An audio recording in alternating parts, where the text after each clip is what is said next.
마지막 불꽃 같은 사랑.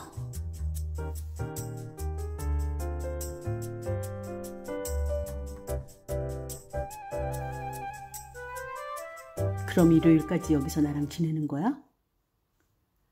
진이는 흥분한 어조로 팔짝팔짝 뛰면서 매달리며 물었다. 그런데 이 까만 양복은 또 뭐야? 촌스럽게. 친구 아버지가 돌아가셔서 지방 간다고 했어. 진이는 배를 잡고 까르르거리며 웃었다. 지영은 아픈 아내를 두고 나와서 마음이 내내 편하지 않았다. 하지만 진이 앞에서 그런 내색을 할 수는 없었다. 그럼 지금부터 뭐하고 놀까요? 한지영 선생님? 우선 옷부터 좀 갈아입고.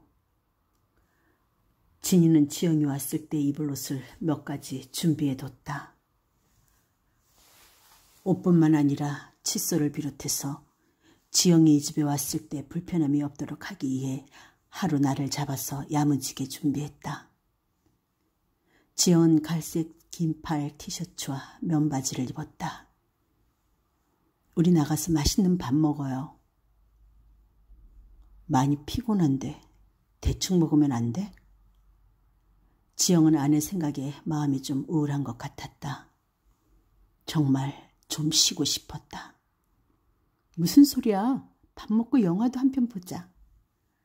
영화까지? 진이는 애교를 부리면서 지영의 팔을 잡아 흔들었다. 지영은 알았다고 고개를 끄덕이며 검은색 모자를 찾아 썼다. 혹시 아는 사람을 만날지도 모르니 자기랑 같이 다닐 땐 꼭 모자를 쓰라며 진이가 사준 모자다. 역시 당신은 모자 쓰면 잘 어울려. 진이는 지영과 깊은 관계가 되면서 선생님이란 호칭 안 쓰면 안 되냐고 조심스럽게 물었다. 지영은 좋다고 했다. 사실 어디 가서 밥이라도 먹거나 쇼핑을 할 때도 팔짱 낀 여자가 선생님이라고 부르는 것이 이상하게 보일 것이다. 진이는 지영에게 자기, 당신이라는 호칭도 자연스럽게 썼다. 지영은 진이가 제자라는 생각을 애써 하지 않게 되었다. 진이는 진즉에 지영이 은사라는 것을 잊은 듯 행동했다. 진이는 새로 이사온 수원의 오피스텔을 무척 마음에 들어했다. 지영은 진이가 월세 작은 원룸에서 살았다는 말을 듣고 돈이 없다는 것을 알았다. 아내 몰래 가지고 있던 비자금을 헐어서 전세로 오피스텔을 얻었다. 12평짜리라 크지는 않았지만 진이는 눈물을 흘리며 감동했다. 진이의 사무실까지 한 번에 가는 버스가 있는 정장 근처에 구하려다 보니까 더 싼 원룸 형태의 집을 구할 수가 없었다. 다행히 그 정류장은 학교와는 반대 방향이어서 아는 사람을 만날 일은 거의 없을 것 같았다. 할 수 없이 조금 비싸도 어쩔 수 없겠다 싶은 생각이 들어 그곳 주변에 오피스텔을 얻는 게 좋겠다는 결론을 내리고 구한 집이다. 선생님 집이라고 생각하고 아무 때나 막 오셔도 돼요. 그래도 처녀 혼자 사는 집에 나이 많은 남자가 들락거리면 옆집 사람이 의심하잖아. 에이, 무슨 상관? 수원으로 진이가 이사를 오고 난 후에 두 사람은 일주일에 서너 번은 좋게 만날 수 있었다. 진이는 지영에게 신세계 같은 존재였다. 오피스텔은 두 사람의 은신처였다. 진이는 집을 신혼부부가 사는 것처럼 꾸몄다. 지영은 이 집에 들어올 때마다 자신이 마치 새로 결혼한 신랑 같은 착각에 빠져서 행복했다. 화요일, 목요일은 주중에 지영이 이 집에 오는 날로 정했다. 그래서 이날은 진이도 최대한 빨리 귀가를 하기로 했다. 또 공휴일엔 토요일이나 일요일 중 하루를 잠깐이라도 함께 보내기로 했다. 꿈 같은 날들이 지나갔다. 나 회사 나가기 싫어요. 응? 그래, 그럼. 자기 선생 월급으로 어떻게 두 집 먹여 살려요? 조금만 먹지 뭐. 당신 오기 전에 밥 해놓고 기다리고 싶어. 안 그래도 돼. 나 밖에 밥 좋아해. 번거롭게 뭐하러. 여자 맘은 그게 아니라고요. 말만 들어도 감동이네. 정말 여행사 그만둬도 돼요? 그래, 그만둬. 진이 한 명 먹여 살릴 돈은 있어. 땅 하나 팔지 뭐. 사모님이 다 아신다면서요. 재산 목록 사모님 다 관리하신다고 했잖아. 집사람 모르는 거 하나 있어. 걱정 마. 내가 알아서 할게. 와, 선생님 진짜 부자인가 보다. 부자는 아니지만 너 하나는 챙길 수 있으니 걱정 붙들어 매세요. 정말 당장 그만둘 거예요. 마음대로. 하지만 진이는 그렇게 말한 지가 일주일도 더 되었는데 오늘까지 회사를 그만두지 않고 있었다. 모자를 쓴 지영의 팔짱을 끼고 진이는 날아갈 듯한 걸음으로 현관문을 열었다. 영화관 건물 2층은 음식점이었다.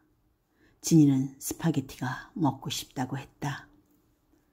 두 사람은 함께 영화관으로 올라가서 9시 영화를 예매하고 다시 내려와 치즈 스파게티를 먹었다.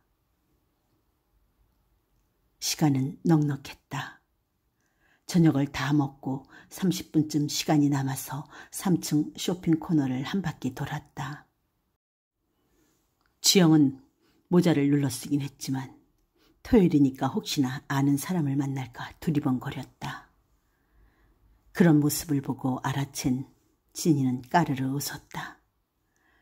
7층 영화관에 도착해서 화장실을 다녀오다가 언뜻 아는 사람을 본 것 같았다. 김 선생 같았다. 김 선생은 지영을 보지 못했다. 지영은 일관 상영 영화를 볼 예정인데 다행히 김 선생 가족은 3관으로 들어갔다. 영화가 끝나면 늦게 나가야겠다는 생각을 했다. 진이는 이런 상황을 눈치채지 못한 것 같았다. 아까 영화관에서 동요 선생을 봤어. 영화가 끝나고 집으로 돌아오는 길에 차 안에서 지영은 심드렁하게 말했다. 어머, 그쪽에서도 당신 봤어요? 아니, 못 봤어. 나만 봤어. 영화관도 달랐고. 큰일 날 뻔했다. 그러게, 집사람하고도 아는 선생인데. 진짜 큰일 날 뻔했네요. 조심해야겠어. 수원이 서울처럼 넓은 곳도 아니고. 진이는 걱정스러운 표정으로 고개를 끄덕였다. 내일 외곽으로 나가자. 양평? 진이는 웃으면서 말했다. 아니, 양평이고 어디고 아무데나. 수원에선 안 되겠어. 뭐 보고 놀란 가슴 뭐 보고도 놀란다더니 딱 그 짝이네요. 나 진짜 놀랐단 말이야. 이해해요. 빨리 집에 가자. 진이는 짓궂은 표정으로 두 팔을 휘저으며 웃었다. 지영은 주차를 하고 오피스텔 앞 편의점에서 맥주랑 안주거리를 샀다. 영화가 끝나면 어디 술집이나 호프집에 가서 한잔하자고 하려다가 빨리 집에 들어가는 게 좋겠다고 생각해서 말하지 않았다. 집으로 들어오니 좀 편안해지는 느낌이었다. 진이는 옷을 훌훌 벗고 란제리만 입은 채 술상을 챙겼다. 혼자 살 때 버릇이 들어서 집안에서 옷 입고 있으면 답답해 죽을 것 같다고 했었다. 좋다. 지영은 술상을 앞에 놓고 마주 앉아서 진이의 얼굴을 뚫어져라 쳐다보며 말했다. 나도요. 넌 평화로워. 지금이. 직장은 언제 그만두려고 아직 다녀? 그만두지 않을 거예요. 사람이 일이 없으면 나태해지고 자기 자신을 꾸미지도 않을 거예요. 완전 아줌마 되는 거지. 뭐라고? 그래서 그냥 다닌다고? 네, 당신만 알았으니 됐어요. 아마 계속 다니라고 했으면 나 진짜 섭섭했을 거야. 그런데 당신이 그만 다니라고 하니까 이 남자 정말 날 사랑하는구나 하는 생각이 들었어요. 그걸로 됐어요. 무의도식하는 파렴치한 애인은 되고 싶지 않다고요. 참나, 편하게 놀고 먹으라고 했는데도 싫다네. 알았어. 언제든 그만두고 싶으면 나한테 말 안 해도 되니까 그만둬. 오케이, 우리 건배해요. 러브샷. 진이는 가늘고 긴 팔로 지영의 팔을 감았다. 당신 좀 우울해 보여요. 와이프 때문에 그래? 좀 몸이 안 좋아서 누워있는 거 보고 나와서 그런가 봐. 임신하면 원래 가끔 아프고 그런데요. 걱정 안 해도 될 거야. 그래도 괜히 미안하더라고. 오지 말지 그랬어요. 그렇게 걱정되면. 집사람이 아프다는데도 난 빨리 널 보러 오고 싶은 거야. 나 정상 아니지? 사랑하면 다 정상 아니래요. 지영은 쓴웃음을 지었다. 석 잔째 마시면서 술이 오르는 것을 느꼈다. 괜히 센치해지는 기분이 들었다. 슬픈 것 같기도 하고 우울한 것 같기도 하고. 진이는 맥주를 벌컥벌컥 마시더니 한 잔 더 따라 달라고 했다. 지영은 아무 말 없이 술을 따랐다. 또 말없이 맥주를 한숨에 들이켰다. 천천히 마셔.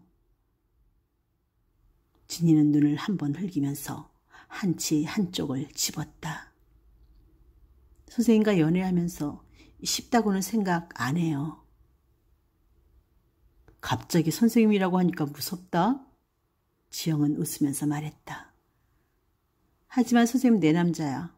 이젠 놓치지 않을 거예요. 난 아직 아내를 사랑해. 와이프 사랑하면서 나도 같이 사랑할 수 있어요? 다른 것 같아. 와이프랑 널 사랑하는 색깔이. 색깔이 달라? 사랑이 어떻게 여러 개일 수 있을까 했거든. 그런데 여러 개 빛깔을 가진 놈이라는 걸 좀 알게 됐어. 너 때문에. 그럼 나하고의 사랑은 무슨 색이야? 무슨 색일까? 오렌지색? 빨간색? 암튼 붉은 계열 쪽? 뜨겁게 타오르는 색깔이구나? 진이가 약간 치기 오른 눈을 동그랗게 뜨면서 억지로 웃었다. 그럼 당신 와이프하고는? 아내하고의 사랑은 연두색? 고동색? 연두색하고 고동색하고는 너무 다른데? 특별하지는 않지만 편하잖아. 평화롭고. 진이는 내 눈을 한참 들여다봤다. 그럼 나하고의 사랑은 헐헐 타오르다가 사라져가는 모닥불 같은 것? 노래 가사잖아 그건. 한때 뜨겁게 타다가 지는 사랑이네 그럼? 에이, 그건 아니고. 아니긴 뭐가 아니에요. 지금 그런 뜻으로 말한 거 아니야? 진이는 좀 삐친 표정이었다. 치기가 올라서 그렇게 보인 것 같기도 했지만 지영은 진이의 기분을 풀어줄 말이 필요했다. 해석하기 나름이지. 내가 해석해 줄게. 뭐냐면 말이지. 열정을 다해 사랑하겠다는 거지. 인생의 마지막 불꽃을 태우는 것처럼. 즉, 내 인생의 마지막 뜨거운 사랑 같은 거? 넌 내 인생의 마지막 불꽃이야. 지영은 좀 오버한 것 같은 느낌 때문에 오글거리기는 했지만 꽤 그럴싸하게 말했다고 생각했다. 진이의 표정이 가볍게 풀어지는 듯했다. 진이는 자기 손으로 마지막 남은 맥주를 따라서 마시고는 셀쭉한 눈으로 지영을 바라봤다. 한지영 인생의 마지막 불꽃? 지영은 웃으면서 고개를 끄덕였다. 말을 마친 진이가 다시 맥주잔을 들자 지영은 맥주잔을 빼서 상의에 올리고는 진이의 두 손을 잡았다. 지영은 진이를 바싹 끌어당겨 입술을 맞췄다.